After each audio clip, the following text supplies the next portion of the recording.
Bang ఉందా? Bang ఉందా?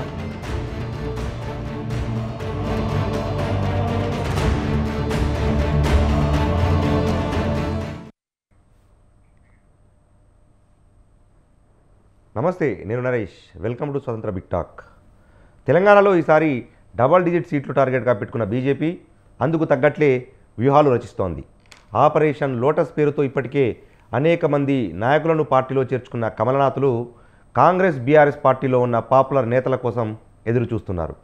ఇప్పటికే చేర్చుకున్న నాయకులకు సీట్లు ఇచ్చారు. వరంగల్, ఖమ్మం మినహా అన్ని స్థానాల్లోనూ బీజేపీ అభ్యర్థులను ఖరారు చేసింది.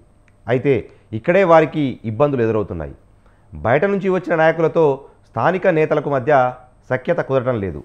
ఈటెల రాజేందర్ లాంటి బలమైన నాయకులకే ఇలా అసమ్మతి సెగలు ఎదురవుతుంటే ఇక మిగతా చోట్ల ఇతర పార్టీల నుంచి వచ్చి సీట్లు సంపాదించిన వారికి కమలం క్యాడర్ ఏ మేరకు సహకరిస్తారన్నది సందేహంగా మారింది.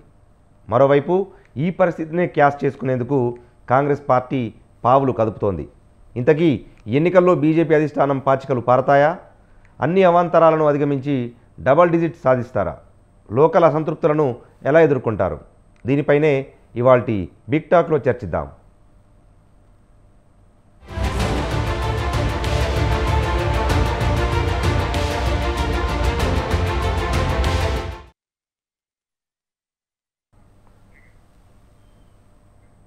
ఇదే అంశానికి సంబంధించిన డిబేట్ను కొనసాగిద్దాం. ప్రస్తుతం అయితే మనతో బీజేపీ రాష్ట్ర నాయకులు డాక్టర్ రాజేష్ కుమార్ గారు మనకు లైవ్లో సిద్ధంగా ఉన్నారు. వారితో పాటు మరికొద్దిసేపట్లో బీఆర్ఎస్ కాంగ్రెస్ రాష్ట్ర నాయకులు కూడా మనకు లైవ్లో జాయిన్ అవుతారు. మొదట మనం బీజేపీ రాష్ట్ర నాయకులు డాక్టర్ రాజేష్ కుమార్ గారి దగ్గరికి వెళ్దాం.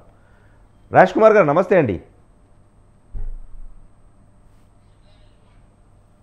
రాజేష్ కుమార్ గారు నమస్తే. నమస్తే, వినిపిస్తుందా వాయిస్? వినిపిస్తుంది సార్, ఇప్పుడు వినిపిస్తుంది. యా చెప్పండి. Right, good evening sir. Right, Rajesh Kumar గారు, ఏంటి అంటే ఇప్పుడు బీఆర్ఎస్లో దాదాపుగా ఒకటి వరంగల్లు, ఖమ్మం మినహా మిగిలిన అన్ని సీట్లను ప్రకటించేశారు. ఖమ్మం టికెట్ టీడీపీకి కేటాయించాలి అని చెప్పి టీడీపీ కోరుతున్న నేపథ్యంలో ఇప్పటికే పాత నేతలకు, అంటే సుదీర్ఘంగా బీజేపీలో పనిచేస్తున్న నేతలకు కాకుండా కొత్తగా ఈ మధ్యలో బీఆర్ఎస్ నుంచి వచ్చిన 4-5కి ఎంపీ టికెట్లు ఇవ్వటం పట్ల కొంత బీజేపీలో అసంతృప్తి కనిపిస్తూ ఉంది. ఎన్నికల వరకు అంతా సదురుకుంటుందని భావించాలా? తప్పకుండా నరేష్ గారు. భారతీయ జనతా పార్టీ నాయకులను ఒకవైపు బ్యాలెన్స్ చేస్తూ ఎక్కడైతే పార్టీ కొద్దిగా వీక్గా ఉందో అక్కడ తప్పకుండా వేరే పార్టీల నుంచి వచ్చిన వాళ్ళు, ముఖ్యంగా బీఆర్ఎస్లో గతంలో శాసనసభ్యులుగా కానీ, మంత్రులుగా కానీ, లేదంటే పార్లమెంట్ సభ్యులుగా పనిచేసిన వాళ్ళని ఇక్కడ అంటే భారతీయ జనతా పార్టీ తరఫున తీసుకొని వెళ్ళటం, అంటే మా పార్టీ క్యాండిడేట్స్ గా ముందుకు తీసుకొని రావడం ద్వారా ఇది ద్విముఖ వ్యూహం ఉందండి ఇందులో. ఇదేదో జస్ట్ అంటే మా పార్టీలో కొంతమందికి ఆ టైంలో డెఫినెట్ గా చాలా లాస్ట్ 4-5 years గా కష్టపడి పనిచేసిన వాళ్ళకి అసంతృప్తి ఉంటుంది. దాన్ని అసంతృప్తి అని అనేకంటే ఆ టైంలో వాళ్ళ ఎమోషన్ ఎక్స్ప్రెస్ చేయడానికి that is the only the media. So but నిజమైన భారతీయ జనతా పార్టీ కార్యకర్త, సంఘ పరివార్ భావజాలం కానీ, మా ఏదైతే ఐడియాలజీ, మా హిందూ ఐడియాలజీ ఉన్నవాళ్ళు ఆ టైం కొంచెం వాళ్ళ ఆగ్రహాన్ని వ్యక్తం చేసినా కూడా దాన్ని సర్దుకుంటారు. తప్పకుండా భారతీయ జనతా పార్టీ అభ్యర్థి విజయానికే కృషి చేస్తారు. అంటే భారతీయ జనతా పార్టీ క్యాడర్కి ఇప్పుడు బిగ్గర్ దాన్ ద బిగ్ అని అనే లాంటి పిక్చర్ లో ఆలోచించాల్సిన పరిస్థితి కూడా ఉంది. ఏదైతే మాకు nation first, party next, self last అని అనేది ఒక స్లోగన్ ఉంటుంది భారతీయ జనతా పార్టీలో ఉండే ఏ కార్యకర్తకైనా. సో ఇప్పుడు ప్రతి కార్యకర్త కూడా నేషన్ ఫస్ట్ అని అనే దాన్ని ఆలోచించాల్సిన పరిస్థితి ఉంది. ఆ విధంగానే ఆలోచిస్తున్నారు. అందులో భాగంగానే అబ్కి బార్ 400 పార్ అని అనే దానిలో తప్పకుండా తెలంగాణ నుంచి డబుల్ డిజిట్ పార్లమెంట్ సభ్యుల్ని గెలిపించుకోవాలి. ఇక్కడ నుంచి Bharatiya Janata Party representation double digit లో ఉండాలి అని అనేది భారతీయ జనతా పార్టీ కేంద్ర నాయకత్వం కానీ, రాష్ట్ర నాయకత్వం కానీ ఒక సగటు కార్యకర్త మనోగతం అది. సో దానిలో భాగంగానే ఇప్పుడు జరుగుతున్న చేరికల్ని ఆ టైంకి కొంత బాధగా ఉన్నా కూడాను మీకు ఇంకొకటి ఏంటంటే భారతీయ జనతా పార్టీ భావజాలంలో ఉమ్, మీరు వేరే పార్టీలను చూడండి. అంతెందుకు మన తెలంగాణ ఎగ్జాంపుల్ తీసుకుంటే 2014-19 మధ్యలో 18 మధ్యలో 6 ఉన్నారు. ఆ తర్వాత ఒకరి నుంచి మూడు వరకు 4 వరకు సంఖ్య పెరిగింది. ఉమ్, ఎవ్వరూ కూడా పార్టీ మారలేదు. వేరే పార్టీల నుంచి వచ్చినా కూడా కొంతమంది, వీళ్ళెవరూ కూడా పార్టీ మారలేదు. భారతీయ జనతా పార్టీ సిద్ధాంతానికి ఒకసారి కానీ ఎవరైనా అటాచ్ అయితే తప్పకుండా వాళ్ళు ఆ సిద్ధాంతం ఓరియంటెడ్ గానే వర్క్ చేస్తారు తప్ప ఏదో సెల్ఫ్ బెనిఫిట్స్ కోసం ఇన్స్టెంట్ ఎక్కడో ఒకటి రెండు ఉండొచ్చు, కాదనను. జితేందర్ రెడ్డి గారు లాంటి వాళ్ళు ఎక్కడో ఒకరిద్దరు ఉండొచ్చు తప్ప వాళ్ళు కూడా పాపం ఏదో సిద్ధాంతం అంటే ఎలా ఉంటుంది అలా ఉంటుంది. దానికి కూడా మా రఘునందన్ గారు వాళ్ళంతా సమాధానం చెప్పారు. ఉమ్, ఉమ్. సో భారతీయ జనతా పార్టీ కానీ కాంగ్రెస్ కానీ ఈ రెండింటిలోనే ఏదో ఒక పార్టీని చూజ్ చేసుకోవాలి ఇప్పుడు తెలంగాణ సమాజం. ఎందుకు అనంటే భారతీయ జనతా పార్టీకి ఓటేయడం ద్వారా ఎక్కువ మంది కేంద్ర మంత్రులను గెలిపించుకొని రాష్ట్రానికి వీలైన ఎక్కువ నిధులను తీసుకొని వచ్చి రాష్ట్ర అభివృద్ధికి సహాయం చేయటం. ఉమ్. ఒకవేళ కాంగ్రెస్ కి ఎక్కువ పార్లమెంట్ సభ్యులను గెలిపించినా పెద్ద ఉపయోగం ఉందని అయితే నేను అనుకోను. సో కాంగ్రెస్ కి కానీ భారత రాష్ట్ర సమితికి కానీ వీళ్ళిద్దరికి వేసిన ఓటు మురిగిపోవడమే తప్ప తెలంగాణ సమాజానికి పెద్ద ఉపయోగం అయితే ఉంటుందని అనుకోను. ఓకే. సో ఇక్కడి నుంచి ఏదో ఒక 3-4 సీట్లు వీళ్ళిద్దరూ గెలిచినా కూడా అవి పెద్దగా తెలంగాణకు అయితే ఉపయోగపడవు. ఉమ్. సో తప్పకుండా అందుకనే పెద్ద సంఖ్యలో మేము గెలుచుకోవడానికి ఉన్న అన్ని అవకాశాలని పరిశీలించే మా అభ్యర్థుల్ని మేము ఎక్కడైతే వీక్ గా ఉన్నామో అక్కడ వేరే పార్టీల నుంచి తీసుకొని వస్తున్నాం. అది ఇప్పుడు తెలంగాణలో గెలిచిన వాళ్ళని తీసుకొని వచ్చిన వాళ్ళకంటే మేము కాస్తలో కాస్త బెటర్ అనే నేను అనుకుంటున్నాను. రైట్ రైట్ రైట్ మనతో పాటు బీఆర్ఎస్ రాష్ట్ర నాయకులు మల్లేపాక యాదగిరి గారు ఉన్నారు. యాదగిరి గారు నమస్తే అండి. యాదగిరి గారు, నా వాయిస్ వినిపిస్తుందా మీకు? హలో. రైట్, తిరిగి మనం డాక్టర్ రాజేష్ కుమార్ దగ్గరికి వెళ్దాం. రైట్, యాదగిరి గారు, నా వాయిస్ వినిపిస్తుందా మీకు? హలో హలో, వినిపిస్తుందా? నా వాయిస్ వినిపిస్తుందా మీకు? వినిపిస్తుంది. Okay okay. యాదగిరి గారు, ఏంటి ఇప్పుడు తాజాగా నిన్న కూడా మీకు సంబంధించిన ఒక MP, sitting MP Chevella ticket ఇస్తానని చెప్పినా కూడా గెలిచే పరిస్థితి లేదు బీఆర్ఎస్, కాబట్టి నేను కాంగ్రెస్కి వెళ్తున్నానట్టుగా రంజిత్ రెడ్డి గారు మాట్లాడారు. ఖైరతాబాద్ బీఆర్ఎస్ ఎమ్మెల్యే దానం నాగేంద్ర గారు కూడా కాంగ్రెస్ కండువా కప్పుకున్నారు. ఎందుకు అంటే వాళ్ళలో ఆ నిరాశ ఎందుకు కనిపిస్తూ ఉంది, ఉత్సాహం ఎందుకు లోపిస్తూ ఉంది బీఆర్ఎస్లో?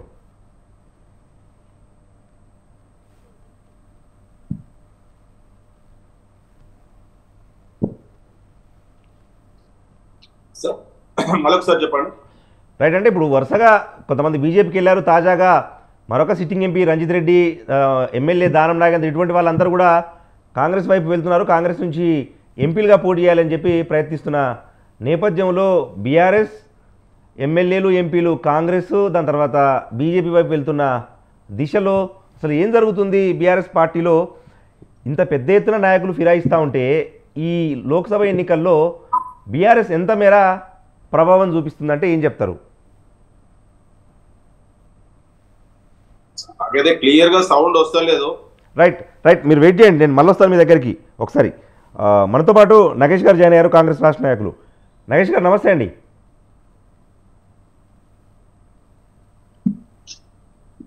నమస్తే అండి. రైట్, వాయిస్ కొంచెం డిస్టర్బ్గా ఉంది నాకు. Okay right. ఏంటి ఇప్పుడు ఎట్లా ఉండబోతా ఉన్నాయి లోక్సభ ఎన్నికలు? ఎందుకంటే తాజాగా ఒకరిద్దరు నేతలను, సిట్టింగ్ ఎంపీలను కాంగ్రెస్ చేర్చుకొని తిరిగి వాళ్ళను ఎంపీలుగా పోటీ చేయించాలన్న ప్లాన్తో కాంగ్రెస్ పార్టీ ఉంది. ఎందుకు నిజంగా కాంగ్రెస్ అంత బలమైన పార్టీ అయితే, బలమైన క్యాడర్ ఉంటే కొత్త వారికి అవకాశం ఇవ్వకుండా, అంటే మీ పార్టీలో గతంలో పార్టీ గెలుపు కోసం పనిచేసిన వారికి ఇవ్వకుండా పక్క పార్టీ నుంచి వచ్చిన సిట్టింగ్ల పైనే ఎందుకు కాంగ్రెస్ పార్టీ ఆధారపడుతుంది అంటే ఏం చెప్తారు? ఫస్ట్ థింగ్, కాంగ్రెస్ పార్టీ ఎవరి మీద ఆధారపడి లేదు. కాంగ్రెస్ పార్టీని నమ్ముకొని బయట నుంచి వచ్చేస్తున్నారు. అది మీరు గ్రహించాల్సింది. ఇక్కడ కాంగ్రెస్ పార్టీ మీద సడన్ గా ఇంత నాయకత్వం ఇప్పుడు జరగడం కారణం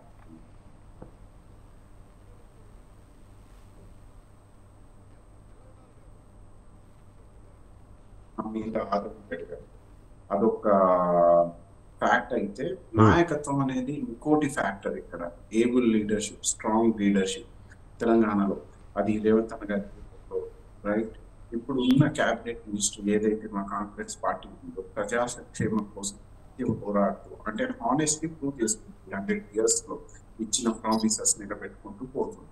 దాన్ని చూసి ఇతర పార్టీల నుంచి అది బీజేపీ కానివ్వండి, బీఆర్ఎస్ కానివ్వండి, అక్కడ నుంచి మా పార్టీలో నాయకత్వం రావడం అది వెల్కమ్. అంతేగాని కాంగ్రెస్ పార్టీలో వాళ్ళ ఫ్యూచర్ చూస్తున్నారు కాబట్టి వాళ్ళు వస్తున్నారు. అంతేగాని కాంగ్రెస్ పార్టీ వాళ్ళని నమ్ముతుంది అనడం అది వ్యాలిడ్ కాదు. ప్రజెంట్ కంటెంపరీ ఇప్పుడున్న సిచ్యువేషన్ లో నాయకత్వం ఒక రూపం అయితే పార్టీ ఇంకో రూపం.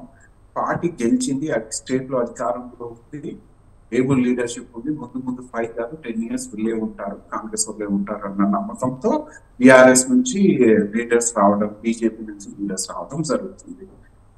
It's a good thing I guess. ఇప్పుడు కాంగ్రెస్ పార్టీ ఉన్న సిచ్యువేషన్ లో అందరికి ఓపెన్ డోర్ గా వెల్కమ్ చెప్పడం రైట్. ప్రజలు ఇచ్చిన కాన్ఫిడెన్స్ మా పట్ల ఉంది కాబట్టి మేము కూడా ప్రజాక్షేమం కోసం ఆ సంవిధాన్ని, కాన్స్టిట్యూషన్ ని బేస్ చేసుకొని పనిచేయాలనుకున్న లీడర్షిప్ ఉన్నప్పుడు నాకు తెలిసి మంచి గ్రహించి ఇంకా ముందుకు వెళ్తున్నాము. ఆ విధంగా వెళ్తున్నప్పుడు లీడర్స్ వస్తున్నారు, వీఆర్ వెల్కమ్.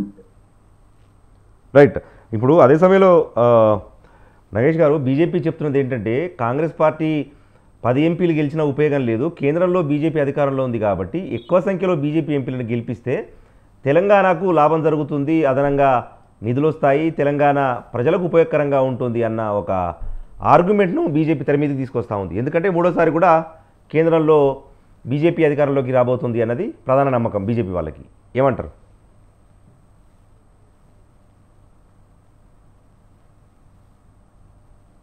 నగేష్ గారు, నా వాయిస్ వినిపిస్తుందా మీకు?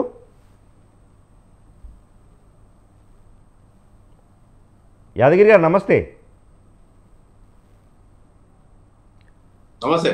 రైట్. అంటే ఇప్పుడు ఇంతకుముందు జరిగిన చర్చలో బీజేపీ నాయకులు చెప్తున్నది ఏంటంటే విలేనన్ని ఎక్కువ సంఖ్యలో బీజేపీ ఎంపీ సీట్లు గెలుచుకోగలిగితేనే తెలంగాణకు లాభము, ఎక్కువగా నిధులు వచ్చే అవకాశాలు ఉంటాయి. బీఆర్ఎస్ రాష్ట్రంలో అధికారంలో లేదు, కేంద్రంలో ఎలాగూ అధికారంలోకి వచ్చే పరిస్థితి లేదు కాబట్టి బీఆర్ఎస్కి ఓటేసినా వృధా అన్నట్టుగా బీజేపీ నాయకులు మాట్లాడుతూ ఉన్నారు. ఏంటి మీ సమాధానం? ఫస్ట్ మీ అందరికి నమస్కారం. ఇప్పుడు బీజేపీ పార్టీ వాళ్ళకు లీడర్లు లేరు, నాయకులు లేరు, కార్యకర్తలు లేరు. వాళ్ళకు లేరు కాబట్టి వాళ్ళకు కనీసం గెలుపు నిలబడడానికి కూడా అభ్యర్థులు లేకనే వాళ్ళు బీఆర్ఎస్ పార్టీ నుంచి అభ్యర్థులకు వేటలో పనిచేస్తున్నారు. వాళ్ళకి నిజంగా నికర్సైన నాయకులు అనేటోళ్ళు ఉంటే, నిజంగా గెలిచడానికి గెలుపును ప్రభావితం చేసే బీజేపీ నాయకులే ఉంటే బీఆర్ఎస్ పార్టీ వాళ్ళను ఇంతగానో వాళ్ళు ఇన్ని రకాలుగా ఇబ్బందులు పెట్టుకొని వాళ్ళను ఒక రకంగా వాళ్ళకు ఆశ చూపుతున్నారు, ఒక రకంగా భయపెడుతున్నారు. ఈ రెండిట్లలో వాళ్ళు సందిగ్ధంలో భయంతో వాళ్ళ ఆశతోటి మాత్రమే బీజేపీ పార్టీలకు పోతున్నారు. ఎందుకంటే మా దగ్గర నుంచి పోవడానికి కారణం ఏంటంటే ఒక్క నియోజకవర్గానికి 2, 3, 4 అభ్యర్థులు ఉండడం వల్ల ఒక్క అభ్యర్థికే ఎట్లయినా అవకాశం వస్తుంది కాబట్టి రెండో అభ్యర్థి నాకు ఎక్కడ అవకాశం రాదో ఏమో అన్న అభద్రతా భావంతో ఆయన బీజేపీ పార్టీలు ఇచ్చే ఆశతోటి వాళ్ళ దగ్గర ఉన్నటువంటి బిజినెస్ లకు వాళ్ళు ఈడీలను వాళ్ళతోటి బెదిరించడం వల్ల ఒక రకంగా భయము, ఒక రకంగా ఆశ, ఈ రెండింటి మధ్యలో వాళ్ళు బీజేపీ పార్టీలకు చేరుతున్నారు. ఒకవేళ నిజంగా వాళ్ళు చేరినట్టయితే, నిజంగా వాళ్లకు కేంద్రం నుంచి మనకు ఒకవేళ అత్యధికంగా బీజేపీ ఎంపీలే ఉంటే, ఇప్పుడు ఉన్నటువంటి గత 10 సంవత్సరాల నుంచి కూడా బీజేపీ ప్రభుత్వం కేంద్రంలో ఉన్నది. రాష్ట్రం నుంచి కూడా 4 ఎంపీలు ఉన్నారు, ఒక కేంద్ర మంత్రి ఉన్నాడు. మరి అదే విధంగా వీళ్ళు ఇప్పటి వరకు కేంద్రం నుంచి మనకు ఎన్ని నిధులు తీసుకొచ్చారు, రేపు ఒకవేళ అత్యధికంగా ఇస్తే ఎన్ని నిధులు తీసుకొస్తారు, ఈ తెలంగాణ రాష్ట్రంలో పేద ప్రజల కోసం ఎన్ని సంక్షేమ పథకాలను వాళ్ళు ప్రవేశపెట్టారు, ఏ పేదలకు లబ్ధి చేకూర్చింది, ఆ విధంగా వాళ్ళు మనం ప్రశ్నించుకోవాల్సిన అవసరం ఉంటది. వాళ్ళు కేవలము ఒక మతాన్ని రెచ్చగొట్టి ఒక దేవుని పేరు చెప్పుకొని ఓట్లు దండుకోవడం కోసం మాత్రమే బీజేపీ రాజకీయం చేస్తుంది. కానీ మా పార్టీ మాత్రం తెలంగాణ ప్రజల కోసం, తెలంగాణ పేద ప్రజల కోసం అనేక సంక్షేమ కార్యక్రమాలు చేసి ఈ రోజు తెలంగాణ రాష్ట్రంలో ప్రతి గడపలో ప్రతి ఇంటిలో కేసీఆర్ గారి ప్రభుత్వ ఫలాలు పొందని కుటుంబమే లేదు. ఎందుకంటే వాళ్ళు ఇంకా ఆశపడి కాంగ్రెస్ వాళ్ళు చెప్పిన మాయ మాటలకు అబద్ధపు హామీలకు ఒక్కసారి మోసపోయి ఈ రోజు తెలంగాణలో ఉన్న గ్రామీణ ప్రాంత ప్రజలు రైతులు మాకు ఏకకాలంలో 2 లక్షల రూపాయలు రుణమాఫీ జరుగుతుంది, అదే విధంగా 2 లక్షల రూపాయలు రుణమాఫీ జరుగుతుంది. కేసీఆర్ గారి ప్రభుత్వం రైతులకు 1 ఎకరానికి 10,000 ఇస్తా అంటున్నాడు, మేము 15,000 ఇస్తాము, ఈ ఎలక్షన్ల వరకైతేనే 10,000, ఎలక్షన్లు దాటితే మా ప్రభుత్వం వస్తుంది, మేము 15,000 రూపాయలు ఇస్తామని చెప్పి అబద్ధపు హామీలు ఇవ్వడం వల్ల ఒక్కసారి నమ్మి మోసపోయారు ఈ రోజు తెలంగాణ రైతులు, తెలంగాణ గ్రామీణ ప్రజలు. ఇప్పుడు వాళ్ళు ప్రశ్నించుకుంటారు, వాళ్ళు చాలా బాధపడుతారు. మా నాయకుడిని కేసీఆర్ గారిని మేము నిజంగా పోగొట్టుకున్నాం కదా, మా ఏళ్ళతోటి మా కంట్లోనే మేము పుట్టుకొని మా కన్ను పోగొట్టుకున్న పరిస్థితిలో ఉందని చెప్పి పేద ప్రజలు ఎంతో బాధపడుతున్నారు. దాన్ని గుర్తుంచుకోవాల్సిన అవసరం ఉంది. కాంగ్రెస్ వాళ్ళకు కూడా నిజానికి చెప్పాలంటే ఏదో ఒక రకంగా ఒక గుండుకు దారం కడితే వస్తే గుండు పోతే దారం అన్న ఉద్దేశంతో ఎన్నో అమలు కాని హామీలు, 6 గ్యారంటీలు కాదు 420 మేనిఫెస్టోలో ఉన్న హామీలను వాళ్ళు ఇవ్వడం వల్ల ఎక్కడో ఒక చోట వాళ్లకు ఈ ప్రజలు నమ్మి ఓట్లేసినందుకు ఇప్పుడు వాళ్ళు ప్రశ్నించుకొని ఈ రోజు రేపు ఎలక్షన్లలో కాంగ్రెస్ పార్టీకి నిజంగా మీరు చూడండి ఏంటంటే కాంగ్రెస్ వాళ్ళు కూడా భయపెట్టి మా ప్రభుత్వం ఉందని చెప్పి వాళ్ళను ఆర్థిక మూలాల మీద దెబ్బతీస్తున్నారు. కాబట్టి భయంతో మాత్రమే ఈ రోజు కాంగ్రెస్ పార్టీ కండువ కప్పుకుంటున్నారు. టీఆర్ఎస్ పార్టీలో కొంతమంది ఆశాజీవులు కానీ నికర్సైన నాయకులు గాని నికర్సైన కార్యకర్తలు గాని ఉద్యమకారులు గాని మా బీఆర్ఎస్ పార్టీలనే ఉన్నారు. మా కేసీఆర్ గారి నాయకత్వం మీద నమ్మకం పూర్తి విశ్వాసంతో మా నికర్సైన కార్యకర్తలు అక్కడే ఉన్నారు. ఆశాజీవులు కొంతమంది రావచ్చు పోవచ్చు. రైట్. ఓకే, మనతో పాటు బీజేపీ రాష్ట్ర నాయకులు డాక్టర్ రాజేష్ కుమార్ గారు ఉన్నారు. రాజేష్ కుమార్ గారు, సరే ఇప్పుడు 3వ సారి బీజేపీ అధికారంలోకి వస్తుంది అని చెప్పి మీ పార్టీగా మీకు నమ్మకం ఉండొచ్చు, పెద్దగా అభ్యంతరాలు పెట్టాల్సిన అవసరం లేదు.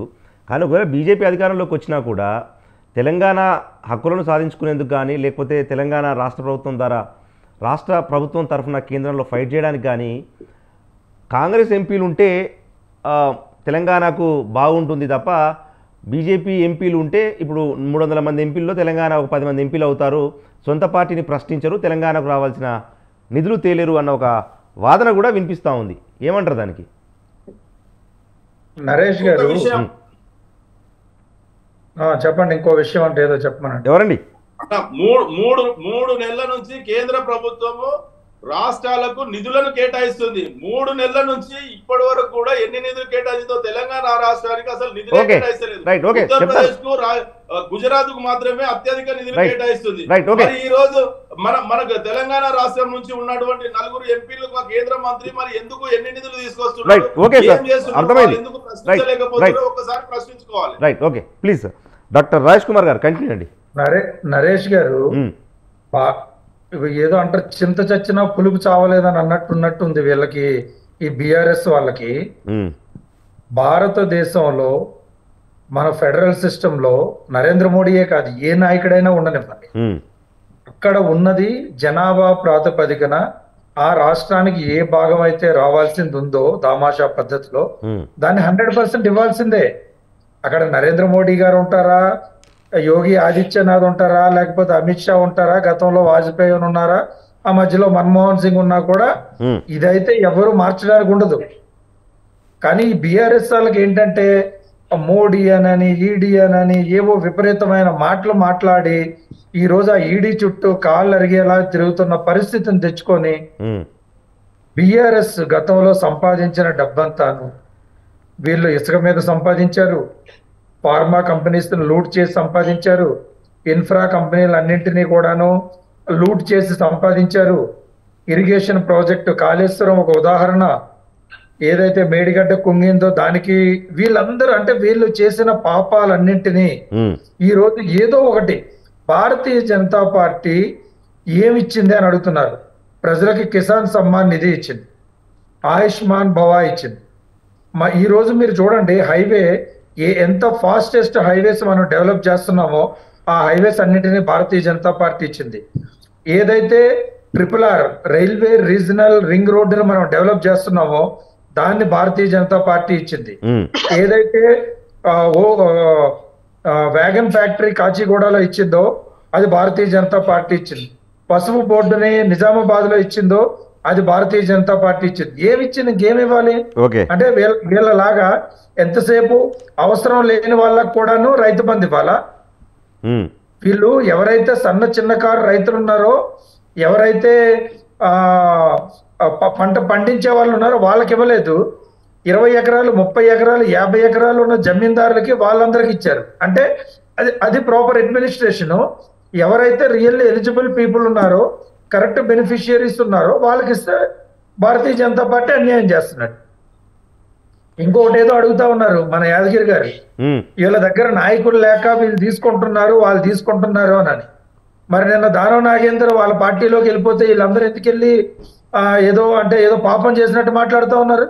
వీళ్ళే కదా, ఎవడు చేసింది వాడే అనుభవిస్తాడనని ఈ రోజు వీళ్ళు అనుభవిస్తా ఉన్నారు. ఆఖరికి వీళ్ళ అధ్యక్షుడితో సహా బిఆర్ఎస్ పార్టీ వాళ్ళ అధ్యక్షుడితో సహా బిఆర్ఎస్ లోనే పుట్టి పెరిగిన ఒక నాయకుడిని చెప్పానండి. బిఆర్ఎస్ లో అసలు ఒక నాయకుడు కూడా పుట్టింది లేదు. ఆ బిఆర్ఎస్ పుట్టిందే టీడీపీలోంచి బయటకు వచ్చి వాళ్ళు అక్కడక్కడి నుంచి నాయకులను అరువు తెచ్చుకున్నారు. ఆ అరువు తెచ్చుకోవడం సరికదా? ఆ రోజు తెలంగాణ సమాజం ప్రతిపక్షాలంటే కొన్ని పక్కన పెట్టండి, ప్రతిపక్షాలంటే వీళ్ళు ఎలాగూ కేర్ చేసేది లేదు. తెలంగాణ సమాజం ఎవరైతే ప్రొఫెసర్స్ ఉన్నారో, మేధావులు ఉన్నారో, ఆ రోజు జాయింట్ యాక్షన్ కమిటీలో పార్టిసిపేట్ చేసి తెలంగాణ కోసం కొట్లాడిండ్రో వాళ్ళందరూ కూడా ఉపాధ్యాయ సంఘాలు, ఉద్యోగ సంఘాలు మనకు ఉన్న మెజారిటీ సరిపోతుంది ఇంకా అవసరం లేదు అని అంటే 2014 నుంచి 18 మధ్యలో తెలంగాణ పునరేకీకరణ జరుగుతుంది, తెలంగాణ ప్రభుత్వాన్ని అస్థిరపరిచే కుట్ర జరుగుతుంది, అందుకోసం మాకు కావాలి అని చెప్పి కొంతమందిని అరువు తెచ్చుకున్నాడు. ఏది అప్పుడు తెచ్చుకున్నది ఎంత దౌర్భాగ్యం అంటే ఆ ఎమ్మెల్యేలుగా వచ్చిన వాళ్ళకి మంత్రి పదవులు ఇచ్చేశారు. ఆ తర్వాత వీళ్ళు ఇంకొక సమాధానం చెప్పాలండి. వీళ్ళకంటే కనీసం కొంచెం అయినా సిగ్గు, మానవత్వం, రాజకీయ విలువలు ఏవైనా ఉంటే ఒక్క ప్రశ్నకు ఆన్సర్ చేయమనండి. 2018లో వీళ్ళకి 83 మంది ఎంతమందో గెలిచారు. 88 అంటే 119 మంది ఉన్న దగ్గర 83 అంటే ఆల్మోస్ట్ 75% కంటే ఎక్కువ. 88 గెలిచారు. మళ్ళీ ఇంకో 16 మందిని తీసేసుకున్నారు. దాన్ని 103 ఎంతో చేశారు, మళ్ళీ అది 101. అవును. అంటే వీళ్ళకి కనీస రాజకీయ విలువలు కనీసం పాటించకుండా పూర్తిగా తుంగలో తొక్కి ఈ రోజు వీళ్ళ పరిస్థితి ఎలా ఉంది అని అంటే బీఆర్ఎస్ వెళ్ళి సిపిఐ సిపిఎం దగ్గర ఏడవలేదు. ఎందుకు అని అంటే వాళ్ళని మోసం చేశారు. కాంగ్రెస్ దగ్గరికి వెళ్తే వాళ్ళు వీళ్ళని అసహించుకొని దూరం జరిపేసే పరిస్థితి ఉంది. బీజేపీ వీళ్ళని మొత్తం ఖాళీ చేసే పరిస్థితి ఇప్పుడు కనిపిస్తా ఉంది. వీళ్ళు ఎవ్వరు ఆఖరికి బిఎస్పీ దగ్గర కూడా, మాయావతి దగ్గరికి వెళ్ళి కూడా మా అమ్మాయిని జైల్లో పెట్టారు, కాస్త ఏదో ఒక మాట చెప్పండి అని అంటే మా వాళ్ళని కూడా తీసుకున్నావు పోతే పో అని చెప్పే పరిస్థితి. అసలు ఇప్పటి వరకు కూతురుని జైల్లో పెడితే కనీసం పరామర్శించడానికి కానీ లేకపోతే ఏం జరిగిందనని ఈడీతోనో లేకపోతే వేరే వాళ్ళతో మాట్లాడడానికి కానీ మొహం చల్లని ముఖ్యమంత్రిగా ఈ దేశ చరిత్రలోనే కేసీఆర్ మిగిలిపోతున్నాడండి.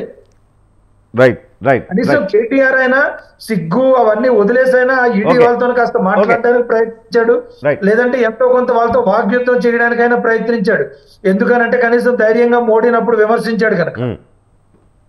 ఈ రోజు వీళ్ళకి కనీసం వీళ్ళ బాధను చెప్పుకుంటే ఓదార్చడానికి ఒక పార్టీ లేదు, ఒక నాయకుడు లేడు, కనీసం వీళ్ళ ఇంట్లో కుటుంబ సభ్యులు లేరు.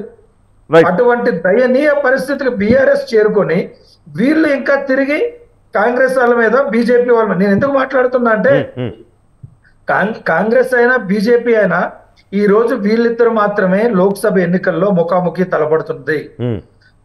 వీళ్ళు ఏదో చెప్తా ఉన్నారు, అక్కడ ఇందాక ఏదో చెప్తా ఉన్నారు, మా శాసనసభ్యుల మీద, మా వాళ్ళ మీద, వాళ్ళ ఆర్థిక మూలాల మీద దెబ్బతీస్తున్నారు అని. ఎందుకు దెబ్బతీస్తున్నారు వీళ్ళ ఆర్థిక మూలాల మీద?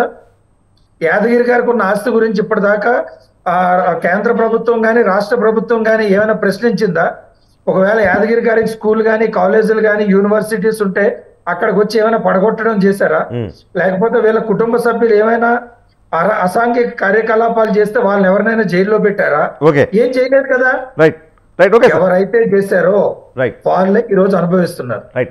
ఎవరైతే ఇంతకు ముందు ప్రగల్భాలు పలికారో వాళ్ళే ఈ రోజు అనుభవిస్తున్నారు. ఎవరైతే ఆ రోజు చట్టాన్ని చేతుల్లోకి తీసుకొని ప్రతిపక్ష నాయకులకి కనీస మర్యాద ఇవ్వలేదు. వాళ్ళు ఈరోజు అనుభవిస్తున్నారు. దానికి బీఆర్ఎస్ నాయకులు కూడా బాధపడాల్సిన పని లేదు. కనీసం బీఆర్ఎస్ నాయకుల కార్యకర్తల ఆత్మగౌరవాన్ని ఈ రోజు కాంగ్రెస్ ప్రభుత్వం కానీ నరేంద్ర మోడీ గారి నాయకత్వంలో భారతీయ జనతా పార్టీ కానీ కాపాడుతున్నాయి. దానికి వీళ్ళు సంతోషించాలి. Right, okay, right. మనతో పాటు కాంగ్రెస్ రాష్ట్ర నాయకులు నగేష్ గారు ఉన్నారు. నగేష్ గారు, అంటే తెలంగాణకు ఇచ్చిన హామీలను కేంద్ర ప్రభుత్వం నిలబెట్టుకోగలిగింది. దాంతోపాటుగా దేశవ్యాప్తంగా అభివృద్ధి కార్యక్రమాల్లో బీజేపీ చాలా చేసింది. రోడ్ల విస్తరణ కానీ, దాని తర్వాత ఇతరత్ర అంశాలకు సంబంధించి రైల్వే స్టేషన్ల విషయంలో కానీ, లేకపోతే ఎకానమీ పెంచడంలో కానీ బీజేపీ ప్రజల ఆశలకు అంచనాలకు అనుగుణంగా పనిచేసింది. కాబట్టి మేము మరోసారి అధికారంలోకి వస్తామని చెప్పి బీజేపీ చెప్తా ఉంది. ఏంటి మీ కౌంటర్ ఆర్గ్యుమెంట్స్ ఏంటి? ఫస్ట్ కౌంటర్ ఆర్గ్యుమెంట్ చేయాల్సిన అవసరం కూడా ఉంది బీజేపీ పరిధి అన్ని అబద్ధపు మాట్లాడి ప్లస్ ఇందాక అన్నట్టుగా ఇది ఫెడరల్ స్పిరిట్ లో బీజేపీ సెంట్రల్ గవర్నమెంట్ ఫంక్షన్ చేస్తుంది. ఫెడరల్ స్పిరిట్ లో సెంట్రల్ గవర్నమెంట్ ఫంక్షన్ చేసుకుంటే మీరు పార్లమెంట్ ని ఉద్దేశించే మాట్లాడతాం. మనం ఇప్పుడు లాస్ట్ 70 years స్వాతంత్రం వచ్చిన తర్వాత ఇంతవరకు ఆర్డినెన్స్ రూపంలో వచ్చిన చట్టాలు మోడీ హయాంలో అత్యధికం, హిస్టారికల్లీ హై. అంటే వీళ్ళు పార్లమెంటరీ డెమోక్రసీని రెస్పెక్ట్ ఇచ్చి ఫంక్షన్ చేస్తున్నట్ట. సెకండ్, వీళ్ళు అన్నారు ఫార్మర్స్ ఇన్కమ్ డబుల్ అని. ఫార్మర్ ఇన్కమ్ ఇంతవరకు డబల్ అయిందా? వాళ్ళు సింగూర్ ఢిల్లీ బార్డర్ లో ఇప్పటికీ ప్రొటెస్ట్ చేస్తున్నారు. మణిపూర్ లో మహిళల మీద అత్యాచారం అవుతుంది, దళితుల మీద జరిగే అత్యాచారాలు. ఇంతవరకు ప్రైమ్ మినిస్టర్ ఒక సింగిల్ స్టేట్మెంట్ కామెంట్ అని చేయలేదు. ఇంకో విషయం, ఫెడరల్ స్పిరిట్ లో రావాల్సిన బకాయిలు, ఏది సెంట్రల్ నుంచి స్టేట్ కి రావాల్సిన బకాయిలు లాస్ట్ 10 years బ్యాక్, అంటే 100 days బిఫోర్ లో బీఆర్ఎస్ తీసుకోవడం రాబట్టుకోలేక ఫెయిల్ అయింది. ఫెయిల్ అయినందుకే రిపోర్ట్ కార్డ్ లో కూడా ఫెయిల్ అయింది. ఇక్కడ ప్రజలు కాంగ్రెస్ ప్రభుత్వాన్ని ఎన్నుకున్నారు. కాంగ్రెస్ ప్రభుత్వం వచ్చిన తర్వాత కాంగ్రెస్ ప్రభుత్వం, మా సీఎం గారు రేవంత్ రెడ్డి గారు ప్రెస్ మీట్ లో చెప్పారు, సెంట్రల్ గవర్నమెంట్ నుంచి రావాల్సిన ఏపీ రీఆర్గనైజేషన్ యాక్ట్ బకాయిలు ఇంతవరకు ఉంటుంది. మరి రాజేష్ అన్న ఎక్కడ ఇస్తుంది బీజేపీ? ఇందాక అన్నారు కదా, గుజరాత్ కి ఉత్తరప్రదేశ్ కే ఇస్తుందా, తెలంగాణకి లాస్ట్ 10 years అక్షరాల 10 years ఇప్పుడు ఏపీ ఆర్గనైజేషన్ యాక్ట్ ఆమోదించి ఇంతవరకు అందులో ఉన్న హామీలు నెరవేర్చలేదు. బ్యాక్వర్డ్ డెవలప్మెంట్ ఫండ్స్ ఇవ్వలేదు. తెలంగాణ రాష్ట్రంలో వచ్చి బీసీ సీఎం అంటారు. అసలు బీసీ కోసం, మన తెలంగాణ బీసీ కోసం డైరెక్ట్ టార్గెటెడ్ పాలసీ ఏమైనా తీసుకొచ్చిందా? లేక ఈ దేశ సంపాదన సో-కాల్డ్ 3 to 5 trillion అవబోతుంది. ఆ సంపాదన మన బహుజన సమాజం ఏదైతే ఉందో, టైగర్ షేర్ ఉంది మన పాపులేషన్ లో, మీరు సెన్సస్ చేయలేదు. ఏ విధంగా ఈ దేశ సంపాదన ప్రజలకు ఇస్తున్నారు? అన్ని క్వశ్చన్స్. ఇంకోటి మీరు గ్రహించాల్సింది, రాష్ట్రంలో నరేగా రూపంలో వచ్చే ఎంప్లాయ్మెంట్ చాలా కీలకమైనది. బిలో పవర్టీ లైన్ లో ఉన్న ఫ్యామిలీస్ కి employment 100 days employment scheme guarantee act అది, దానికి మూలలో పడేసి బెంగాల్లో, తమిళనాడులో, ఈ రోజు ఈవెన్ తెలంగాణలో కూడా బాధ పెట్టే ప్రభుత్వం బీజేపీ ప్రభుత్వం. అంటే ఎక్కడైతే కరెక్ట్ పని జరుగుతుందో, ఎక్కడైతే పేద వర్గానికి మనం మెయిన్ స్ట్రీమ్ డెవలప్మెంట్ తీసుకురావడానికి అడ్మినిస్ట్రేషన్ అందిస్తామో అక్కడ బీజేపీ గవర్నమెంట్ ఫెయిల్ అయింది. ఇదే కాదు, ఇంకో ఫెడరల్ స్పిరిట్ లో వీళ్ళు గొప్పగా నడిపిస్తారు. గవర్నర్ ని పెట్టి రాష్ట్రాల్లో ఉన్న గవర్నమెంట్ ని పడగొట్టడము, ఇబ్బంది పెట్టడము వీళ్ళే చేస్తూ ఉంటారు. ఇప్పుడు మాది హిమాచల్లో మా కాంగ్రెస్ ప్రభుత్వానికి ఇబ్బందులు పెడుతున్నారు. మహారాష్ట్రలో ఉన్న మా అలయన్స్ గవర్నమెంట్ ని పడగొట్టారు. ఇంతకుముందు మధ్యప్రదేశ్ లో గవర్నమెంట్ ని పడగొట్టారు. ఇప్పుడున్న గోవాలో గవర్నర్ ఆఫీస్ ని యూజ్ చేసుకొని వీళ్ళు తప్పుడు వేలో అధికారంలో ఉన్నారు. అంటే డెమోక్రసీ, ప్రజాస్వామ్యాన్ని తుంగలో తొక్కేది ఎవరు? రాజేష్ అన్న గొప్పగా చెప్తూ ఉంటాడు. రాజేష్ అన్నకు ఒక క్వశ్చన్ అండి, ఇప్పుడే ఈ ప్యానల్ మీదనే ఆన్సర్ ఇవ్వాలి. రాజేష్ అన్న, మోడీ గ్యారంటీ అంటారు, డెమోక్రసీలో ఏకపక్ష ధోరణి నడుస్తుందా? మోడీ గ్యారంటీయా, లేక ఇండియన్ గవర్నమెంట్ గ్యారంటీయా, లేక ఎన్డీఏ గ్యారంటీయా? వీళ్ళకు క్లారిటీ చూసారా? ఇక్కడ ఎంత మోనోపోలిక్ ఉంటారు వీళ్ళు. మణిపూర్ లో మహిళల మీద అత్యాచారం అయినా మన సోకాల్డ్ రెస్పెక్టెడ్ చెప్పని చర్చీనా ప్రైమ్ మినిస్టర్ ఒక్క ఫేవరింగ్ స్టేట్మెంట్ ఇవ్వలేదు. అసలు మీడియాలో ఆ టాపిక్ మాట్లాడాడు. ఫార్మర్ ఇన్కమ్ డబుల్ ఎట్లా ఇంతవరకు అవ్వలేదుగా అంటే కూడా చెప్పలేడు.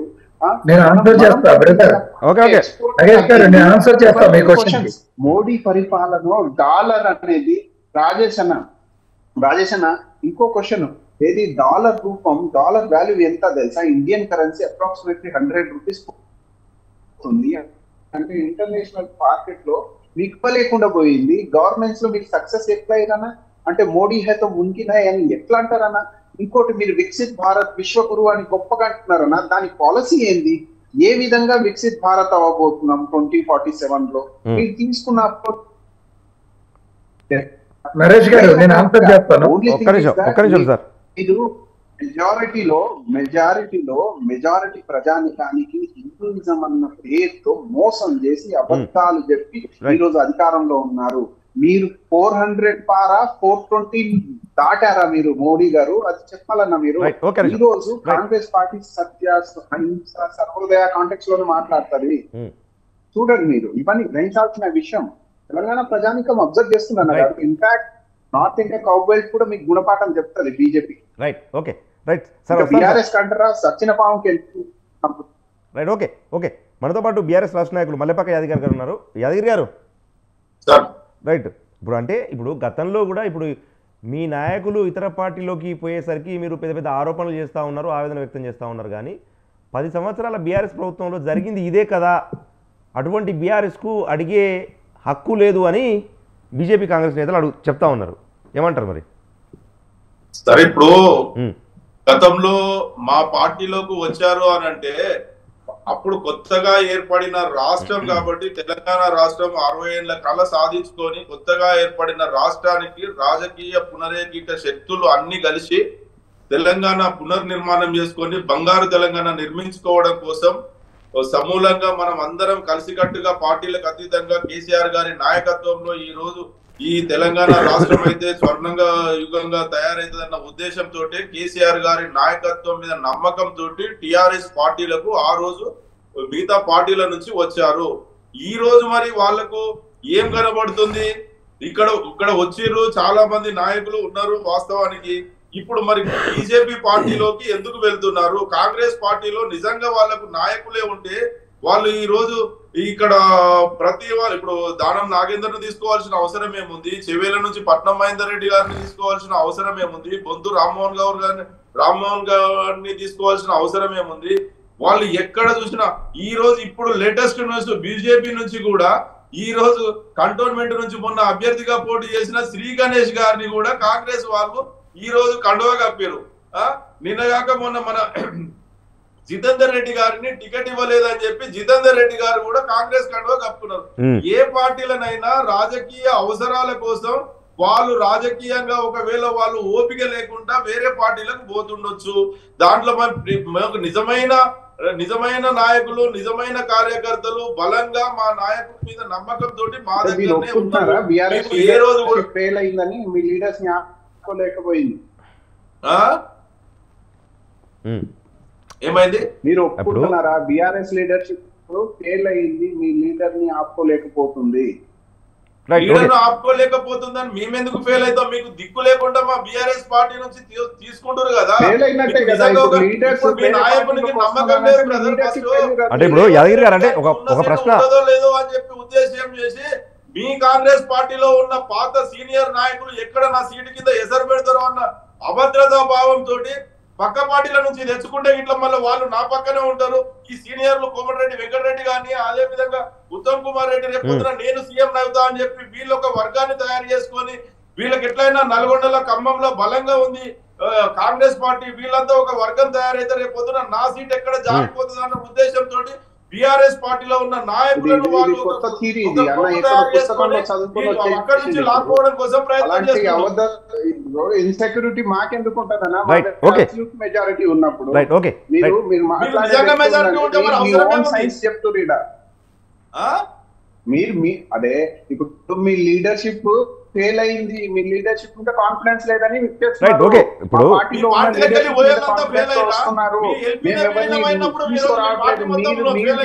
అదే యాదగిరి గారు ఇప్పుడు మీరు అప్పుడు చేశారు కాబట్టి దానికి డిస్ఫర్ టాట్ అన్నట్టుగా కాంగ్రెస్ చేస్తోంది.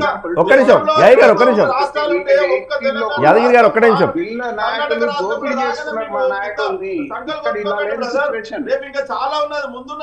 ఓకే ఓకే ఒక్క నిమిషం సార్. రాష్ట్రంలో అధికారంలో రాగానే మరీ అంత రెచ్చిపోవాల్సిన అవసరం లేదు. Right, okay. 29 రాష్ట్రాలలో ఎన్ని రాష్ట్రాలలో మీ ప్రభుత్వం ఉందో ఒకసారి చూడండి. Okay, right. భారతదేశంలో ఆ రోజు 29 బీజేపీ ఒకటేనా? 29 రాష్ట్రాలు అంటున్నారు. ప్రభుత్వం ఉంది, కేంద్రంలో ప్రభుత్వం ఉంది. ఇంత ఉన్నాగా కూడా జీరో స్థాయికి భూస్థాపిత స్థాయికి ఎదిగింది. ఒక సందర్భంలో అట్లా జరిగినప్పుడు రైట్, ఓకే, సంకల్పం ప్లీజ్. చేసుకోవాల్సిన అవసరం లేదు. ఓకే ఓకే ఒక నిమిషం అన్నారు దేశ్ కి నేత అన్నారు మీరు. ఎవరు? మేమైతే 3 రాష్ట్రాల్లో ఉన్నాము, దేశ్ కి నేత అని మీరు ఇక్కడ కూడా లేరు కదా. రేపు పొద్దున ఏదైనా జరుగుతుంది బ్రదర్. రైట్, ఓకే, ఒక్క నిమిషం మీరు తిరగండి సార్. నగేష్ గారు, యాదగిరి గారు ఒక్క నిమిషం ఆగండి, ఒక నిమిషం సార్. బీజేపీ నాయకులు డాక్టర్ రాజేష్ గారు ఉన్నారు. రాజేష్ గారు, ఇంతకుముందు మీరు ఏదో చెప్తా అన్నారు, ఏంటది?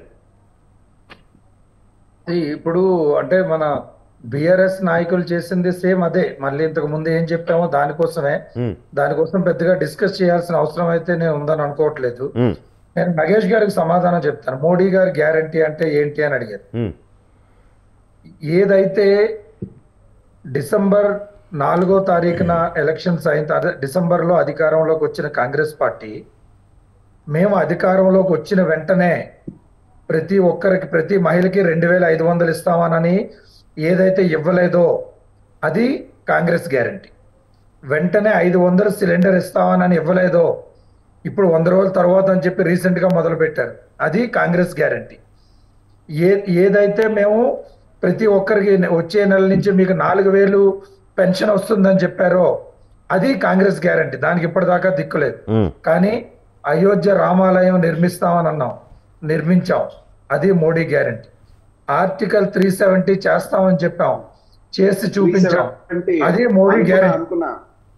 అది మోడీ అందులో చెప్తే చూడండి, ఆర్టికల్ 370 అమలు చేస్తే, ఆర్టికల్ 370 అమలు చేస్తే దేశం మొత్తం మాట్లాడినాక మీరు ఆన్సర్ చేయండి. ఇందాక మీరు చెప్పినప్పుడు నేను వస్తాను తిరిగి మీ దగ్గర. రాజేష్ గారు ప్లీజ్.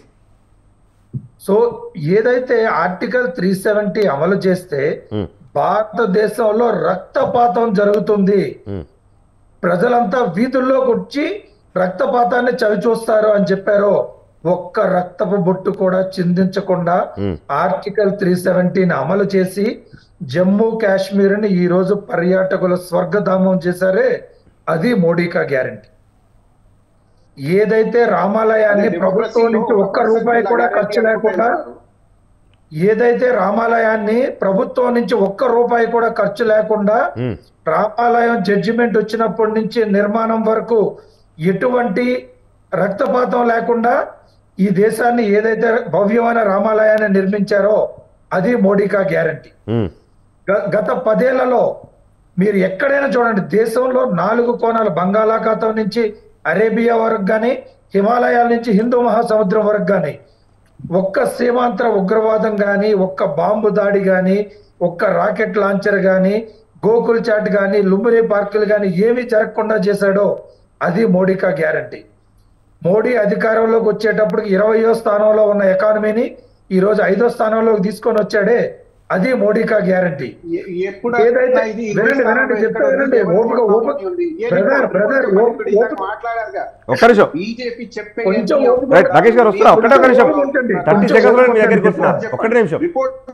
అసలు భారతదేశంలో స్టార్టప్ అనేది ఒకటి ఉంటుంది.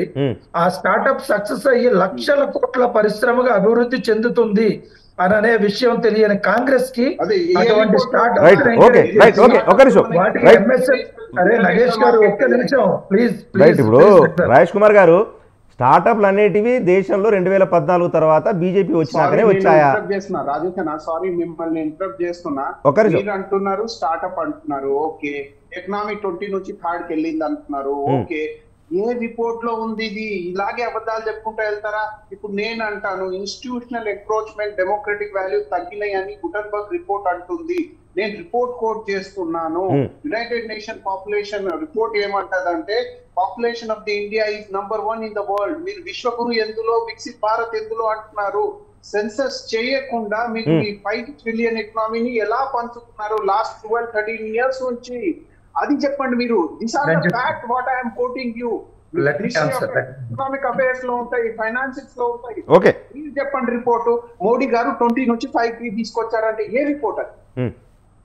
ఓకే మీరు గూగుల్లో చెక్ చేసుకోండి. Right sir. ఇప్పుడు 2014 రిపోర్ట్ అక్కర్లేదు. 2014లో ప్రపంచ ఆర్థిక అంటే ఎకనామిక్ పొజిషన్స్ లో what is the position of India అని ఇప్పుడు ఏ పొజిషన్ లో ఉందో మీరు చెక్ చేసుకోండి. Okay. యూ కెన్ సీ మన ఎన్ని ట్రిలియన్ డాలర్స్, ఇంతకు ముందు ఎన్ని ట్రిలియన్ డాలర్స్ ఉందో చెక్ చేసుకుంటే తెలిసిపోతుంది. దీనికి రిపోర్ట్స్ ఏం కోట్ చేయాల్సిన పని లేదు. కామన్ సెన్స్ క్వశ్చన్ కదా, దీనికి బేసిక్ కామన్ సెన్స్ క్వశ్చన్. దీనికోసం రైట్ దీనికోసం పెద్ద రిపోర్ట్ ఏం అక్కర్లేదు. మీకు ఒక ఎగ్జాంపుల్ చెప్తానండి.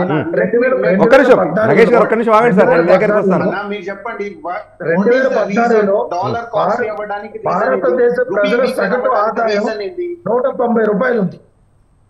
ఈ రోజు భారతదేశ ప్రజల సగటు ఆదాయం 550 రూపాయలు ఉంది. అంటే ఇనార్గనైజ్డ్ సెక్టర్ లో కూడా 15,000 రూపాయల కంటే తక్కువ ఎవరిని కూడా పనిలోకి పెట్టుకోవడానికి వీలు లేదు అని అనేది సెంట్రల్ గవర్నమెంట్ లేబర్ యాక్ట్. మీరు 2014లో మీరు ఉన్నప్పుడు ఎంత, 6,000 నుంచి 7,000 మధ్యలో ఉంది. అవును, అప్పుడు మరి ద్రవ్యోల్బణం ఎంత, అప్పుడు సమస్యలు కూడా ఉన్నాయి కదా సార్. ఇప్పుడు అదే రకంగా పెంచడమే భారతదేశ గ్రోత్. అది సింపుల్ గా అర్థమవుతుంది. అది కూడా అర్థం చేసుకోకపోతే మీరు ఏం క్వశ్చన్ అడుగుతున్నారు? రైట్, ఓకే, ఒక నిమిషం రాజేష్ గారు, ఒక్క నిమిషం ఆగండి. మీరు చెప్పిన అన్ని ఫ్యాక్ట్ అయితే బిలో పవర్టీ నుంచి ఎంత మంది జనానికానికి పైకి తీసుకొచ్చారు మీరు. మల్టీ డైమెన్షనల్ పవర్టీ ఇండెక్స్ ఒకటి ఉంటది, దాని ప్రతీకారం ఏ మన్మోహన్ సింగ్ గారు 30 crore తీసుకొచ్చారు. మందిని తీసుకొచ్చారు. పడిపోవడానికి రీజన్ ఏంటి చెప్పండి. మీరు డెవలప్మెంట్ మోడీ అయితే ముమ్కిన్ అంటున్నారు కదా, వెరీ చెప్పండి. Right, okay. ఇప్పుడు కాంగ్రెస్ రాష్ట్ర నాయకులు నగేష్ గారు, నాకంటే సింపుల్ ఒక ఎకానమీ అనేది విస్తరించిందా లేదా గతంలో? అంటే ఇప్పుడు 20 స్థానంలో కాకుండా 2014 ఆ ప్రాంతంలో 11వ స్థానంలో ఉన్న భారతదేశ ఆర్థిక పరిస్థితి ప్రపంచంలో ఇప్పుడు 5వ స్థానానికి వచ్చింది, వాస్తవం కాదా? ఎందుకంటే జీడిపి పెరిగింది, రంగాలు పెరిగాయి, ఈ మొత్తం ఈ లెక్కలే కదా. ఇవన్నీ ఎందుకు ఒప్పుకోవట్లేదు కాంగ్రెస్ పార్టీ? సార్ ఫస్ట్ మనం ఈ డిబేట్కి వచ్చామంటే మనకు అండర్స్టాండింగ్ ఉంటుంది, సబ్జెక్టివ్ అండర్స్టాండింగ్. ఇప్పుడు ఒకప్పుడు ఉన్న తెలంగాణ కంబైన్ ఏపీ చూద్దాం మనం. మన ఎకనామీ ఎంత, మన డెవలప్మెంట్ ఎంత, పర్ క్యాపిటల్ ఇన్కమ్ ఎంత. Right sir. Sir doctor Rajesh గారు, ఒక్క నిమిషం ఆగండి సార్. సార్ రాజేష్ గారు, నేను మీ దగ్గరికి వస్తాను. రాజేష్ గారు, ఓకే రాజేష్ గారు, position of India. Okay okay sir. Doctor Rajesh గారు, నేను కూడా చూశాను. డాక్టర్ రాజేష్ గారు, ఒక్క నిమిషం ఆగండి. రాజేష్ గారు, ఒక్క నిమిషం. వరల్డ్ గవర్నెన్స్ అని యాంకర్ గారు, నేనేం చెప్తున్నానంటే we all are learn person. మన దగ్గర ఒక సబ్జెక్టివ్ అండర్స్టాండింగ్ ఉంటుంది. 10 years బ్యాక్ బేస్ ఇయర్ తీసుకొని ఇప్పుడు ప్రెసెంట్ ఇయర్ లో మనం ఎంత గ్రోత్ అయ్యాం అంటే, నిన్న నా సంపాదన 100 రూపాయలు ఉంటే ఈ రోజు 150 అయిందా లేదా అంటే we are in progressive society, right. ఇంకోటి డెవలప్మెంట్ అంటే ఆర్థికంగా డబ్బులు ఉన్న వాళ్ళ దగ్గరనే డబ్బులు రావడం కాదండి. డెవలప్మెంట్ అంటే క్వాలిటేటివ్ చేంజ్. ఇంతకు ముందు ఉన్న ఆర్థికంగా స్ట్రెస్ లో బతికే ప్రజానికానికి మనం మెయిన్ స్ట్రీమ్ డెవలప్మెంట్ వస్తే వాళ్ళ పైన స్ట్రెస్ ఉండదు. అంటే ఇన్ఫ్లేషన్ అనేది తక్కువ ఉంటది. కానీ ఇన్ఫ్లేషన్ ఉంది, రూపాయి అంబాసిడర్ లాంటి కాంగ్రెస్ సార్. ఇప్పుడు టాపిక్ ఉంది సార్. రాజేష్ గారు, ఒక్క నిమిషం ఆగండి సార్. రాజేష్ గారు, ఒక్క నిమిషం ఆగండి. పూర్తయిన తర్వాత వస్తాను మీ దగ్గరికి. నగేష్ గారు, continue. So what I'm trying to say is, ప్రతి దానికి సైన్స్ ఉంటది, ప్రతి దానికి వాస్తవం IMF. నరేష్ గారు, నేను ఇంటరప్ట్ చేస్తున్నా. నేను చేశాను, చెప్పండి. ఇంటర్నేషనల్ మానిటరీ ఫండ్ ఒకసారి మీరు వాళ్ళది ఓపెన్ చేసి వాళ్ళ అఫీషియల్ వెబ్సైట్ లో చూడండి. World economy rankings list 2024.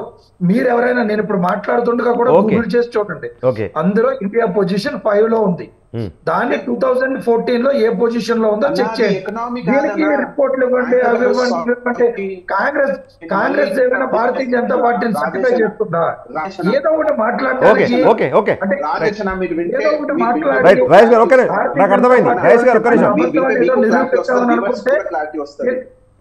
మీరు ఆకాశం మీద right, okay sir, sir please check చేద్దాం ఒకసారి. నగేష్ గారు వాస్తవాలు సైన్స్ అనేది ఉండాలి. రైట్, చెప్పండి.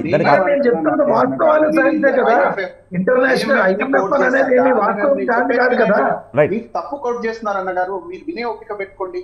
IMF అన్నారు కదా చూపిస్తున్నా రైట్, అదే చెప్తున్నాడు సార్. ఒక్క నిమిషం విందాం సార్. నగేష్ గారు, మీరు వినకుండా నగేష్ గారు కంటిన్యూ. నగేష్ గారు, మీరు ఏదో ఒకటి చెప్పేస్తే వినమని కాదు. You should speak on subject.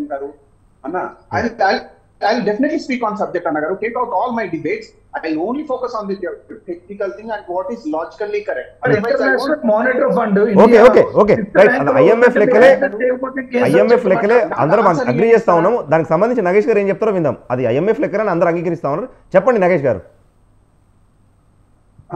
అయితే యాంకర్ గారు ఇక్కడ అన్నగారు రాజన్న గారు బీజేపీ అన్నగారు ఏమంటున్నారు అంటే IMF లో వరల్డ్ ర్యాంకింగ్ 20 ఉంది ఎకనామీ అంటున్నారు, విచ్ ఇస్ రాంగ్. IMF లో ర్యాంకింగ్ లో ఉంది ఏం తెలుసా అన్నగారు? ఫారెన్ రిజర్వ్స్ అంటారు. మీరు చెక్ చేసి చూసుకోండి. 400 నుంచి 1200 బిలియన్ రిజర్వ్స్. అది ఆ రిజర్వ్స్ రేషియో మీరు కాలం టైం పెరుగుతున్నా కొద్ది దగ్గర ఎకనామీ పెరుగుతూ ఉంటది, మనం రిజర్వ్ చేస్తూ ఉంటాం. అది that is what they ranking showing. ఇప్పుడు రాజేష్ అన్న చూపించే ర్యాంకింగ్ అది. మీరు ఇప్పుడు గూగుల్లో చూసుకోండి అన్న రాజేష్ అన్న. అంటే నేనేమంటున్నా అంటే ఇలాంటి మిస్ఇన్ఫర్మేషన్ ఇచ్చి రైట్ హిందూ ఖత్రేమే హే అని, భారత్ మాతకి జై అంటేనే దేశభక్తి అని, చెప్పని చసీనా అని, ఇది కాదనా. మానవత్వ కోణంలో మన ప్రజానికానికి మనం ఎలాంటి వెల్ఫేర్ పాలసీస్ ఇచ్చాము, మన దేశ సంపాదన ఏ విధంగా పంచాము అది చెప్పాలి. మీరు జనగణనే చేయలేదు, దేశ సంపాదన ఏ రకంగా పెంచారనా అన్న. నొప్పటి ఇప్పుడు ఐఎమ్ టెల్లింగ్ యూ, ఇప్పుడు పాపం గడుపుకుంటారు మీరు, కానీ రాబోయే రోజుల్లో నిజానికి స్ట్రెంత్ తన సత్యం అనేది ఇవాళ కాకుండా రేపైనా నెగ్గుతుంది. ఆ సత్యం ముందు మోడీ గ్యారెంటీ కాక ఎవరి గ్యారెంటీ నడవదు. ఇంకోటి నేను అనేది నా సింపుల్ క్వశ్చన్ అన్న, మనం వీఆర్ లివింగ్ ఇన్ డెమోక్రసీ. ఓ సమయం మీకు ఇచ్చినప్పుడు నేను మాట్లాడట్లేదు, బిఆర్ఎస్ అన్నకు సమయం ఇచ్చినప్పుడు నేను మాట్లాడట్లేదు, నాకు సమయం ఇచ్చినప్పుడు మీరు కూడా మాట్లాడట్లేదు. దిస్ ఈస్ ఏ డెమోక్రటిక్ వాద్ సంవాద్ అవ్వాలి. ఈ డెమోక్రసీలో ప్రతి ఒక్కరి ఇంపార్టెన్స్ ఉంది. మోడీ గ్యారెంటీ అంటే ఏకపక్ష ధోరణి కదా. డెమోక్రటిక్ వాల్యూ తగ్గినాయి. మీరు బయట కాంటి అది గ్రహించలేకపోతున్నారు. అది మీకు రాబోయే తరానికి మన తరానికి కూడా మంచిది కాదు అది. ఇంకోటి, ఎలక్షన్ ముందే పెట్రోల్ ధరలు ఎందుకు తగ్గాయి, గ్యాస్ సిలిండర్ ధరలు ఎందుకు తగ్గాయి, లాస్ట్ 10 years లో ఎందుకు తగ్గలేదు? ఈ రోజు ఇన్ఫ్లేషన్ ఎంత? ఇప్పుడు మీరు అంటున్నారు కదా ఫారెన్ బిలియన్ రిజర్వ్స్ లో IMF లో, అదే మన్మోహన్ సింగ్ లో ఎంత ఉంది, అప్పుడు ఇన్ఫ్లేషన్ ఎంత ఉంది చూడండి అన్న. Good governance report world bank ఇస్తుంది, దాంట్లో ఇచ్చింది Congress government ruling was absolute good for the welfare of the people అని. మోడీ గవర్నమెంట్ లో ఆ రిపోర్ట్ ఇంతవరకు ఎందుకు రాలేదు, అలాంటి స్టేట్మెంట్ ఎందుకు రాలేదు అన్నగారు? You can't fool people for the longer time. South ఇండియాలో అయితే బీజేపీని బర్తలప్ చేసిరు, north India will do so. నేను అంటున్నా కదా, ఇవాళ కాకుండా రేపైనా అబద్ధాలు మాట్లాడి నోరు చెల్లదన్న గారు. మీరు 10 years అన్నారు, ఇంకో 5 years let's fight. Fighting spirit లో, ఓ స్పోర్ట్స్ మ్యాన్ స్పిరిట్ లో ఫైట్ చేద్దామా? ఫార్మర్ ఇన్కమ్స్ డబుల్ అన్నారు, దానికి ఆన్సర్ అడుగుతున్నారు. నీ దేశ ప్రజలే కన్నా ఆడ ధర్నా కూర్చున్నారు. స్టేట్మెంట్ ప్రైమ్ మినిస్టర్ చెప్పలే, ఎంఎస్సీ లీగలే అడుగుతున్నారన్నా. What they are doing. Anchor గారు, సారీ నేను టాపిక్, యాంకర్ గారు మీరు లాస్ట్ 10 years లో పార్లమెంట్ ఫంక్షనింగ్ చూస్తే ఎన్ని గంటలు పార్లమెంట్ లో ప్రతిపక్షం రూలింగ్ గవర్నమెంట్ కూర్చుందని చూస్తే, ఫస్ట్ అన్నగారు 100 years ఆఫ్ అవర్ హిస్టరీలో ఈ ప్రజెంట్ మోడీ గవర్నమెంట్ లో 30 to 40% పార్లమెంట్ ఫంక్షన్ అయింది. ఎంత సిగ్గుచేటు. 150 MPs ని సస్పెండ్ చేశారు వీళ్ళు. 150 MPs ని, అంటే 150 MPs ని ఎన్నుకున్న కాన్స్టిట్యున్సీలో ప్రజానికం గొంతులు నొక్కారు వీళ్ళు. This is democracy. ఆర్డినెన్స్ లు మెజారిటీలో ఈ మోడీ గవర్నెన్స్ లోనే వచ్చాయి. ఆర్డినెన్స్ అంటే డైరెక్ట్ చట్టం తీసుకురావడం. ఎంత ఒక్క నిమిషం వస్తున్నాను. యాదగిరి గారి దగ్గరికి వెళ్దాం ఒకసారి. యాదగిరి గారు, ఇప్పుడు చూశారు మన డిబేట్లోనే బీజేపీ దేశ అభివృద్ధి ప్రగతి ఎజెండా ముందు తీసుకొస్తుంటే కాంగ్రెస్ పార్టీ కేంద్ర ప్రభుత్వ వైఫల్యాలను ఎజెండాగా తీసుకొచ్చి ఎన్నికలకు వెళ్తుంది కాంగ్రెస్. ఏంటి మరి బీఆర్ఎస్ ఎజెండా ఏంటి? గతంలో ఉన్న తెలంగాణ సెంటిమెంట్ కూడా ఇప్పుడు పనిచేసే పరిస్థితి లేదు కదా. ఏంటి బీఆర్ఎస్ ఏ ఎజెండాతో ముందుకు పోతుంది? బీఆర్ఎస్ పార్టీ ఈ రోజు వాస్తవంగా కూడా చెప్పాలంటే తెలంగాణ రాష్ట్రంలో మేము పేద ప్రజలకు ఏమేమి సంక్షేమ పథకాలు అందించినామో దాని మీద వెళ్తుంది. ఒకేలా రాష్ట్ర ప్రభుత్వం తరఫున ఉన్నటువంటి రాష్ట్ర శాసనసభ ఎన్నికలు అయితే అవి పనిచేస్తాయి, ఇది కేంద్ర ప్రభుత్వానికి సంబంధించింది అని చెప్పేసి ఒకవేళ వాళ్ళు మాట్లాడుతుండొచ్చు. కానీ బీజేపీ పార్టీ కానీ కాంగ్రెస్ పార్టీ కానీ జాతీయ పార్టీలు కాబట్టి వాళ్ళ కేంద్ర నాయకుల జాతీయ నాయకుల ఆదేశాల ప్రకారమే వాళ్ళు ఢిల్లీలో పార్లమెంట్ లో మాట్లాడవలసిన అవసరం ఉంటుంది. కానీ ఈ రోజు తెలంగాణ కోసం, తెలంగాణ రాష్ట్రం కోసం మాట్లాడాలంటే, తెలంగాణ బిడ్డలు తెలంగాణ గలం వినిపించాలంటే, తెలంగాణ బలం బలంగా వినిపించాలంటే టిఆర్ఎస్ పార్టీ అభ్యర్థులను గెలిపిస్తేనే ఈ రోజు రాష్ట్రానికి రావాల్సిన నిధుల కోసం పార్లమెంటులో గలం ఎత్తి మాట్లాడతారని చెప్పి మేము ప్రజలకు చెప్పి మేము ఓట్లాడుకుంటాము. Right right right sir Rajesh గారు. ఎందుకంటే గతంలో బీజేపీ పార్టీ గతంలో వాళ్ళు చెప్పిన హామీలు అనేక హామీలు ఇచ్చారు. కేంద్రంలో ఇప్పుడు వాళ్ళు 100 రోజుల్లో నల్లధనం వెనక్కి తీసుకొస్తా అన్నారు, నోట్ల రద్దు చేసిర్రు. అదే విధంగా ప్రతి కుటుంబానికి 15 లక్షల రూపాయలు బ్యాంకులో వేస్తామని చెప్పారు. పెట్రోల్ 50 రూపాయల నుంచి 100 రూపాయలు చేసిర్రు. అదే విధంగా 410 నుంచి 1000 రూపాయల పైన గ్యాస్ ధరలు చేసిర్రు. వాళ్ళు 2022 నాటికి వాళ్ళు 2022 నాటికి 2 కోట్ల ఉద్యోగాలు ఇస్తామని చెప్పారు. మరి తెలంగాణ రాష్ట్రానికి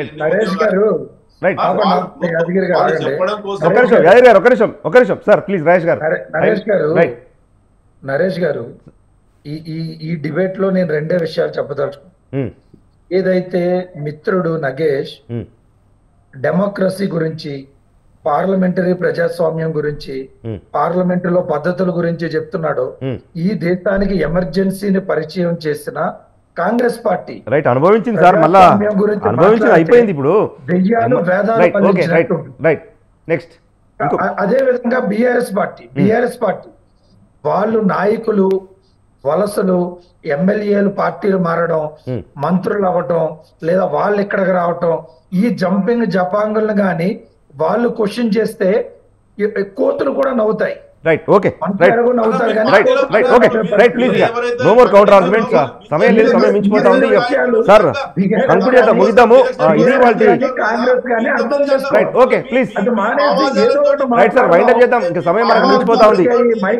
రైట్ ఓకే ఇది ఇవాళ బిగ్ టాక్. మన బిగ్ టాక్ లో పార్టిసిపేట్ చేసిన గెస్టులు బీఆర్ఎస్ రాష్ట్ర నాయకులు మల్లెపాక యాదగిరి గారు, వారితో పాటు కాంగ్రెస్ రాష్ట్ర నాయకులు నగేష్ గారు, బీజేపీ రాష్ట్ర నాయకులు రాజేష్ కుమార్ గారు. అందరికి కూడా ధన్యవాదాలు. ఇది ఇవాల్టి బిగ్ టాక్. చూస్తూనే ఉండండి స్వతంత్ర.